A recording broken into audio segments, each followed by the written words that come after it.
இந்த hard disk திருட்டு விஷயமாக போலீசார் வந்து தீவிர விசாரணை மேற்கொண்டு வருகிறார். இன்னைக்கு பெங்களூர்ல போய் ஒரு சில பேரை கைது செஞ்சிருக்காங்க. பெங்களூர்ல தான் அந்த ஹார்ட் டிஸ்க் கொண்டு போகப்பட்டுள்ளது. ஸோ அங்க போய் விசாரணை மேற்கொண்டு வராங்க. ஸோ அங்க ஒரு சில எங்கெங்க கொண்டு போனாங்க என்னன்னு சொல்லி விசாரிச்சுட்டு வராங்க. ஸோ விசாரணை நடைபெறும் பொழுது இதை பத்தி பேச வேண்டாம். ஸோ எந்தெந்த இடத்துலலாம் வந்து ஹார்ட் டிஸ்க் திருடப்பட்டுள்ளது, அதோட டேட்டாலாம் ரெக்கவர் பண்றதுக்கான வேலைகள் நடந்துட்டு இருக்கு. நிறைய இடத்துல அதோடைய பேக்கப்லாம் வந்து ஹார்ட் காப்பியா இருக்கு, அதெல்லாம் எடுக்கிற வேலை நடந்துட்டு இருக்கு.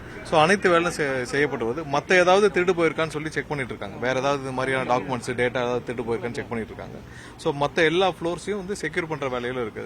இனிமேல் வந்து யார் உள்ள போனோம் வர போனோம் ரெஸ்ட்ரிக்டட் ஆக்சஸ் எல்லாருக்கும் வந்து போகணும். மற்ற இடத்துக்கும் அதிகமான இப்போ உள்ள இருக்கிற விஜிலன்ஸ் டீம் வந்து அவங்க எல்லா ஃப்ளோர்ஸையும் செக்யூர் பண்ற வேலையிலையும் துவங்கி இருக்கிறாங்க. ஸோ ஒவ்வொரு இடத்துலையும் இந்த மாதிரியான டாக்குமெண்ட்ஸ் மேலும் எதுவும் திருடு போகாத வழிகளில் எல்லாத்தையும் செக்யூர் பண்றதுக்கான வேலைகள் துவங்கப்பட்டிருக்கு. ஒவ்வொரு ஃப்ளோர்லையும் இப்போ நிறைய இடத்துல சிசிடிவி ஒர்க் ஆகல. ஸோ அதெல்லாம் உடனே சரி செய்யும் பணிகளையும் மேற்கொள்ளப்பட்டு வருகிறது. விசாரணை முடிஞ்ச பிறகு காவல்துறை கைது செய்யப்பட்டவர்கள் அரசு அதிகாரிகள் அரசு துறை ஊழியர்கள் யாராவது இல்ல முடியட்டும், விசாரணை முடியட்டும். கைது செய்யப்பட்டிருக்கார்கள். பெங்களூர்ல கொண்டு போய் டேட்டா வந்து பெங்களூர் கொண்டு போயிருக்காங்க அந்த ஹார்ட் டிஸ்க் எல்லாம். சோ அங்க வச்சு ஒரு சில விசாரணை நடைபெற்று வருது. முடிஞ்ச பிறகு சொல்லலாம். இந்த விவகாரத்துல திமுக காப்பாற்ற முயற்சி பண்றாங்க. ஹார்ட் டிஸ்க் தொலைஞ்சு போறதுல சிபிஐ விசாரணை வேணும்னு எடப்பாடி பழனிசாமி கேட்டிருக்காரு. எல்லா விசாரணையும் முடியட்டும். யாரையும் காப்பாற்றுறாங்கல்ல, கண்டிப்பா யாரு குற்றம் செஞ்சதெல்லாம் தண்டனை கிடைக்கப்படும். இதுல யார் எதையும் மறைக்க முடியாது. எல்லா டேட்டாவும் கண்டிப்பா மாற்று ஒரு இடத்துல ஹார்ட் காப்பியா இருக்கிறதுக்கான வழிகள் இருக்குன்னு சொல்லியிருக்காங்க. சோ அதெல்லாம் ரெக்கவர் பண்ற வேலைகள் நடந்துட்டு இருக்கு.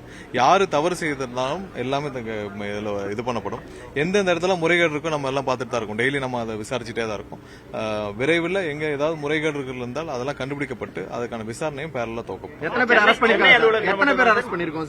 இது சென்னை தான் ஹெட் ஆபீஸ்ல மட்டும்தான் இந்த மாதிரியான இதெல்லாம் நடந்திருக்கு. சோ மத்த இடத்துல பெரிய அளவுல டேட்டாக்கள், அதாவது இது மாதிரியான கிரிட்டிக்கல் டேட்டா, இந்த மாதிரி டெண்டர் சம்பந்தப்பட்ட டேட்டாக்கள் மத்த இடத்துல இல்ல, ஹெட் ஆபீஸ்ல மட்டும் தான் இருக்கு. இது வரைக்கும் 18 ஆர்டிஸ்க்கு ஒவ்வொரு ஃப்ளோர்லயும் ரேண்டமா போயிருக்கு. ஒவ்வொரு ஃப்ளோர்லயும் ஒவ்வொரு டிபார்ட்மெண்ட்லயும் ரேண்டமா போயிருக்கு. சோ அதுக்கான கணக்கீடுகள் ஆல்ரெடி பண்ணிட்டாங்க. அதோட டேட்டா வேற காப்பி எங்க இருக்குன்னு ஒரு சில இதுக்கு வந்து அடிஷனல் காப்பீஸ் இருக்கு, டேட்டாவுடைய அடிஷனல் காப்பீஸ் இருக்கு. அதெல்லாம் வந்து ரெக்கவர் பண்றதுக்கான வேலைகள் இருக்கு. ஒரு சில டேட்டாவுக்கு மட்டும் ஹார்ட் காப்பி இருக்கு. சோ அதெல்லாம் பரிசோதிச்சு இருக்கிறதெல்லாம் டேட்டா இருக்கு. எத்தனை பேர் அரெஸ்ட் பண்ணிருக்கோம் சார் இது வரைக்கும்? இந்த இல்ல போலீஸ் விசாரணை முடியட்டும். அவங்க இன்னும் நிறைய விசாரணை பண்ணிட்டு இருக்காங்க, துரிதமா பண்ணிட்டு இருக்காங்க. ஹார்ட் டிஸ்க் எல்லாம் எங்க போயிருக்கு, எங்க டிராவல் பண்ணிருக்கு, எங்க எடுத்துட்டு செல்லப்பட்டதுன்னு பாத்துருக்காங்க. வரட்டும். தலையீடு இருக்குங்களா சார் இந்த விவகாரத்துல? இல்ல உள்ள இருந்து ஒரு சில பேர் வந்து இதை செய்து கொடுத்திருக்கலாம். சோ அதான் விசாரிச்சுட்டு வராங்க. முழுமையான விசாரணை முடியறதுக்கு முன்னாடி நம்ம இதை பத்தி பேச வேண்டாம். முழுமையான இல்ல எல்லா ஒரு சில முக்கியமான டிபார்ட்மெண்ட்ஸ்ல ஒவ்வொரு ஃப்ளோர்லயும் ஒவ்வொரு சில டேட்டாஸ் வந்து ஒரு சில ஹார்ட் டிஸ்க்ல ஒரு சில இதுல இருந்து போயிருக்கு. ஒவ்வொரு 2வது ஃப்ளோர்ல இருந்து 3வது ஃப்ளோர் எல்லா ஃப்ளோர்லயும் ஒரு சில இடத்துல டிபார்ட்மெண்ட்ல இருந்து போயிருக்கு. சோ அதை எடுத்து என்ன பண்ணாங்க என்னன்னு விசாரிச்சுட்டு வராங்க. சார் மின்வெட்டு பிரச்சனைக்கு தீர்வு காணாமல் ஹார்ட் டிஸ்க் வச்சு திசை திருப்ப பாக்குறாங்கன்னு சொல்லிட்டு முன்னாள் அமைச்சர் செந்தில் பாலாஜி, யார் நம்ம உத்தமர் செந்தில் பாலாஜியா, அவர் என்ன வேணாலும் பேசலாம். அதாவது இந்த டிபார்ட்மெண்ட்ல என்ன நடந்திருக்குன்னு நம்ம வந்து எல்லாம் பார்த்துட்டே தான் இருக்கோம். சரியா? செந்தில் பாலாஜி வந்த பிறகு இந்த டிபார்ட்மெண்ட் என்ன ஆச்சுன்னு தெரியும். செந்தில் பாலாஜியோட பேட்டியில நானும் மதியம் பார்த்தேன். என்ன சொன்னாரு, டெண்டர்ல வந்து என்ன இருக்கு, போர்டு தான் அப்ரூவ் பண்ணுச்சுன்னு. அப்புறம் எதுக்கு சிபிஐ விசாரணை வந்துச்சு? செந்தில் பாலாஜி இருக்க தானே இந்த டெண்டர் வந்து விடப்பட்டுச்சு, டிரான்ஸ்ஃபார்மர் டெண்டர். ஏன்னா போர்டுல நீங்களே ஒரு 4 பேரை உட்கார வச்சுட்டு நீங்களே அப்ரூவ் பண்ண சொன்னா அப்ரூவ் பண்ண மாட்டாங்களா? சோ இந்த டெண்டர்ல 7 லட்ச ரூபாய் 8 லட்ச ரூபாய் மதிப்புள்ள டிரான்ஸ்ஃபார்மர் எதுக்கு 13 லட்ச ரூபாய் கோட் பண்ணீங்கன்னு கேட்டிருக்காங்க உயர்நீதிமன்றத்தில். இதனால சிபிஐ போச்சு. சோ இந்த செந்தில் பாலாஜி இருக்கிறப்ப தான் இதே டெண்டர் போச்சு.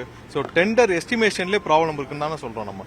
சோ டெண்டர் இவ்வளவு பெரிய கம்பெனில டெண்டர்ல நீங்க எஸ்டிமேஷன் பண்றப்ப ஒரு டிரான்ஸ்ஃபார்மருக்கு 7 லட்ச ரூபாய் 8 லட்ச ரூபாய் மதிப்புள்ள டிரான்ஸ்ஃபார்மர் நீங்க 13 லட்ச ரூபாய்க்கு கொட்டேஷனே கொடுக்கறதுக்கு நம்ம வந்து டெண்டரை கோட்டே அப்படி பண்ணுவோம்னா அப்ப எஸ்டிமேஷன்ல ப்ராப்ளம் இருக்குல்ல, அடித்தளத்திலே ப்ராப்ளம் இருக்கு. சோ இது மாதிரி எவ்வளவு ப்ராடக்ட்ஸ் நீங்க வந்து டெண்டர் எஸ்டிமேஷன்ல நீங்க தவறு பண்ணிருப்பீங்க. சோ நம்ம போன வாரம் பார்த்திருப்பீங்க, பிரஸ்ல எல்லாம் வந்திருக்கும். டெண்டர் எஸ்டிமேஷன் பாலிசியை இப்ப புதுசா மாற்றி அமைக்கப்பட்டிருக்கு. எப்படின்னா மார்க்கெட் ரேட் அசஸ்மெண்ட் பண்ணணும், மேனுபேக்சர் ரேட் அசஸ்மெண்ட் பண்ணணும், அது இல்லாமல் மதர் ஸ்டேட் அதர் பிஓஸ் எல்லாம் அசஸ் பண்ணணும்.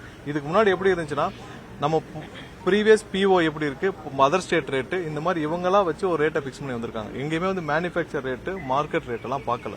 ஸோ டெண்டர் பாலிசி வைஸ் வந்து நிறைய டெசிஷன்ஸ் எடுக்க வேண்டிய காரணத்தினால தான் தொடர்ந்து கடந்த சில வாரங்களாக தொடர்ந்து ரிவ்யூ பண்ணிட்டே வரோம். ஒவ்வொரு இடத்துலயும் பாலிசி வைஸ் டெசிஷன் எடுக்க வேண்டியிருக்கு. எதனால வந்து சோலார்ல இவ்வளவு பிரச்சனை இருக்கு? சோலார் பவர்ல எங்க போனாலும் என்ன சொல்றாங்க, நாங்கள் அப்ளிகேஷன் கொடுத்தா எங்கேயுமே வந்து ஒரு வெளிப்படைத்தன்மை இல்லை. அன்னைக்கு போன வாரம் மீட்டிங்ல, வெண்டர்ஸ் மீட்டிங்ல நீங்க எல்லாம் பார்த்திருப்பீங்க, எங்கேயுமே வெளிப்படைத்தன்மை இல்லை. ஒரு சில புரோக்கர்களுக்கு போய் 25 லட்ச ரூபா கொடுக்க வேண்டியிருக்கு, 30 லட்ச ரூபா கொடுக்க வேண்டியிருக்கு ஒரு மெகாவாட்டுக்கு. ஒரு மெகாவாட்டுக்கு 25 லட்சம் 30 லட்சம் கொடுத்தால்தான் அந்த புரோக்கர்கள் வந்து பாஸ் பண்ணப்பட்ட நிலைமையில கடந்த 5 வருஷமாக இதே உத்தமர் செந்தில் பாலாஜி இருந்த டைம்ல இருந்து ஆபரேட் ஆயிட்டு இருந்திருக்கு. சோ இதை வெளிப்படைத்தன்மை கொண்டு போறதுக்கான வேலையை தான் நாங்க செஞ்சுட்டு வரோம். ஏன்னா நிறைய பேருடைய பங்களிப்பு நம்மளுடைய சோலார்ல, நிறைய ரெனியூவபிள் எனர்ஜியில் நிறைய பேருடைய பங்களிப்பு வேணும். அப்பதான் இந்த இண்டஸ்ட்ரி க்ரோ ஆகும். இது நல்ல க்ரோ ஆக வேண்டிய இடத்துல இருக்கும். தமிழ்நாட்டில் சோலார் பவர்ல நிறைய வளர்ச்சிகள் அடைய வேண்டிய நேரத்தில் இந்த மாதிரி ஒரு 4-5 புரோக்கர்களை வைத்து இந்த கடந்த இந்த 5 ஆண்டுகளாக இந்த டிபார்ட்மெண்ட் முழுவதும் இப்படிதான் இருந்திருக்கு. ஸோ இதை சரி செய்ய வேண்டிய வேலைகள் அனைவரும் சேர்ந்து செஞ்சுக்கிட்டு வரோம். இது சோலார்ல வெளிப்படைத்தன்மையோடு யார் வேணாலும் பங்களிக்கலாம், அவங்களுக்குலாம் ஓப்பனாக கொடுக்கணும், டிரான்ஸ்பரண்டா கொடுக்கணுன்ற வேலைகளை பண்றோம். பாலிசி லெவல் டெசிஷன் எடுக்கணும். வெகு விரைவில் அதுக்கான வெப்சைட் லான்ச் செய்யப்படும். ஸோ இனிமேல் டிரான்ஸ்பரண்டா யார் வேணாலும் அப்ளை பண்ணலாம். அவங்களுக்கான அந்த இடம், லோட் ஃப்ளோ ஸ்டடி எல்லாம் இருந்துச்சுன்னா அந்த இடத்துல அவங்க அப்ளை பண்ணலாம். அவங்களுக்கான ஒதுக்கீடுகள் செய்யப்படும். யாருக்குனாலும் அவங்க வந்து முடிஞ்ச பிறகு கமிஷன் பண்ண முடியும். இப்போ ஒரு 4-5 புரோக்கர் சேர்ந்து ஒரு சில இடத்துல வந்து அவங்களே வந்து ஒரு சில மெகாவாட்டை பிளாக் பண்ணி வச்சிருக்காங்க. ஸோ அவங்க வந்து அவர்கள் கீழே தான் மற்றவங்க போய் வாங்க வேண்டிய கட்டாயம் இருக்கு சோலார்ல. இது மாதிரி ஒவ்வொரு இடத்துலையும் நிலக்கரியில என்ன மாதிரி பர்ச்சேஸ் பண்ணணும்னு பல விதிமுறை மீறல்கள் செய்யப்பட்டு பர்ச்சேஸ் செய்யப்பட்டிருக்கு. எல்லாத்தையும் எடுத்துட்டு வேலிடேட் பண்ணி பாலிசி லெவல்ல சேஞ்சஸ் பண்ணாதான் நம்ம அடுத்த வேலையை பண்ண முடியும். பாலிசி லெவல்ல இப்ப டெண்டர்ல எஸ்டிமேஷனே உத்தமர் செந்தில் பாலாஜி இருந்தப்ப 8 லட்ச ரூபா டிரான்ஸ்ஃபார்மரை 13 லட்ச ரூபாய்க்கு இதே செந்தில் பாலாஜி தான் வாங்கியிருக்கு. இதே தானே சிபிஐக்கு போயிருக்கு. அப்ப செந்தில் பாலாஜிக்கு தெரியலையா? அப்ப வந்து இதே போர்டு எல்லாம் போய் போர்டு அப்ரூவ் போகும், அப்புறம் அங்க இருக்கவங்க அப்ரூவ் பண்ணுவாங்கன்னு சொல்லியிருக்காரு. ஸோ போர்டில் யாரை வச்சு எப்படி அப்ரூவ் வாங்கணும்னு செந்தில் பாலாஜிக்கு தெரியாதா? ஏன் வந்து டிரான்ஸ்போர்ட்ல அவர் இருந்தப்ப பல பேர்கிட்ட காசு வாங்கி ஏமாத்தினான்னு கோர்ட்ல இருக்கு. 2000 பேர் அக்யூஸ்டா சேர்த்திருக்காங்க அந்த கேஸ்ல மட்டும். அந்த கேஸை வந்து ஏன் இவ்வளவு காம்ப்ளிகேட்டா பண்ணாங்கன்னு செந்தில் பாலாஜி தெரியாதா? சுப்ரீம் கோர்ட் இப்போ வரைக்கும் கேட்குது, இவ்வளவு 2000 பேர் அக்யூஸ்டா சேர்த்தீங்கன்னா இந்த கேஸ் முடியறதுக்கு 600 வருஷம் ஆகும். 600 வருஷம் இழுத்தடிக்கிறதுக்கான வேலையை இது வரைக்கும் இந்த மாதிரி ஒரு கேஸை நாங்க பார்த்ததே இல்லைன்னு சொல்லியிருக்காரு. ஸோ அதெல்லாம் வந்து எல்லாமே வந்து விஞ்ஞான முறையில கொண்டு போய் எப்படி கொண்டு போய் சேர்க்கணும்னு செந்தில் பாலாஜி தெரியாதா?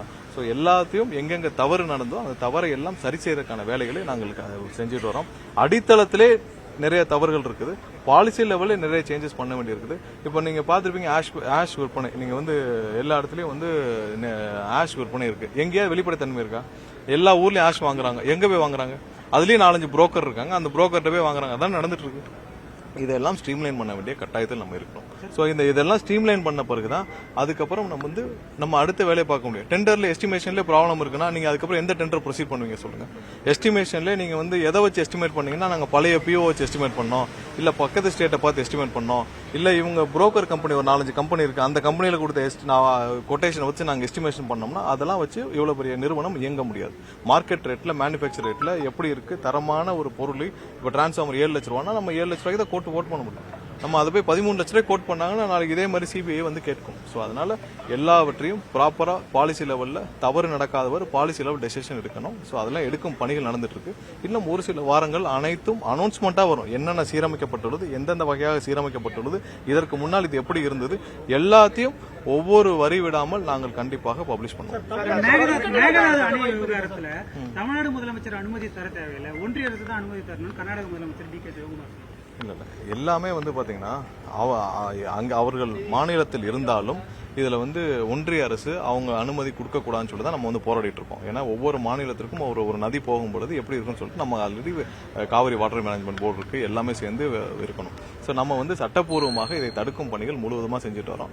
அவர்கள் அதை கட்டவிடாதபடி செஞ்சுட்டோம். இது அரசியல் காரணங்களுக்காக சிவகுமார் இதை திரும்ப பேசிட்டு வராரு. அவர் வந்து வேண்டுமென்றே 2 மாநிலங்களுக்கும் பிரச்சனை செய்து பிரச்சனை ஏற்படுத்தி அவர் ஒரு சுமூகமான ஒரு பொது அமைதிக்கு குந்தம் விளைவித்து அதன் மூலமா அரசியல் செய்ய நினைக்கிறார். அவர் அதை விட்டு ஒரு வளர்ச்சியை நோக்கி செய்யலாம். இன்னைக்கு ஒரு மாநிலத்தில் மக்களுக்கிடையே வெறுப்புணர்வை தூண்டி அரசியல் செய்ய வேண்டிய அவசியத்தில் சிவகுமார் இருக்கிறார். ரொம்ப வெக்கக்கேடான விஷயம். காங்கிரஸோட தான் நம்ம கூட்டணியில் இருக்கோம். அரசியல் ரீதியாக பேசி தீர்வு காண வாய்ப்பு இருக்கு. இல்ல மாநிலங்களை நீங்க அரசியல் ரீதியாக டீல் பண்ணவே தேவையில்லை. நம்ம சட்டப்பூர்வமாக ஏற்கனவே போகணும். இந்த அரசியல் ரீதியாக டீல் பண்றதெல்லாம் வந்து அதெல்லாம் வந்து இன்னைக்கு ஒரு உறுதியான ஒரு தீர்வை கொடுக்காது. சோ நம்ம சட்டப்பூர்வமான தீர்வை தான் கொண்டு போகணும். தவிர அரசியல் தீர்வுகள் நம்ம வந்து டெம்பரரி சொல்யூஷன்ல அதுல கொண்டு வர முடியாது.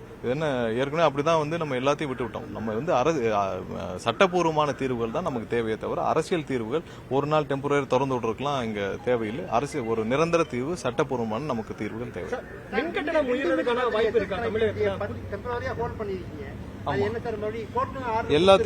எல்லாத்தையும் வேலிடேட் பண்ணி எங்கெங்கெல்லாம் வந்து கரெக்டான லோட் ஃப்ளோ ஸ்டடி இருக்கோ அதெல்லாம் பார்த்துட்டு ஒரு சில இல்ல எதையுமே நிப்பாட்டல எங்கெங்கெல்லாம் இந்த இப்போ லோட் ஃப்ளோ ஸ்டடி சரியாக செய்யாமல் எங்கெங்கெல்லாம் இருக்குதோ அதை வேலிடேட் பண்ணி ஒரு சில நாட்கள்ல அப்ரூவல் கொடுக்கப்படும் பணிகள் இப்பதான் அதான் சொல்லிட்டு வரோம். இன்னைக்கு நிறைய வெண்டர்ஸ் வந்திருந்தாங்க.